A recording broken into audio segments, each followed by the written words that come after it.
Which word means most nearly the opposite of engaged? A. Interlocked. B. Uninvolved.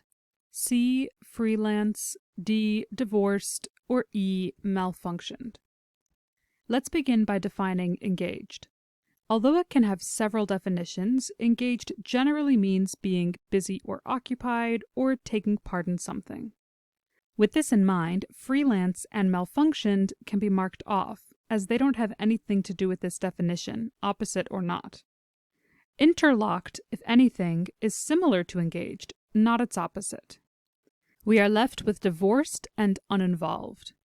Divorced means someone who has legally dissolved one's marriage.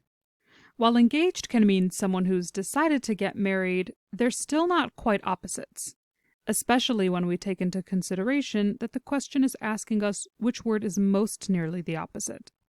With this in mind, we'd have to turn to uninvolved, someone uninterested or impartial. As we can see how this is the opposite of being busy or taking part in something, we can mark B, uninvolved, as our final answer.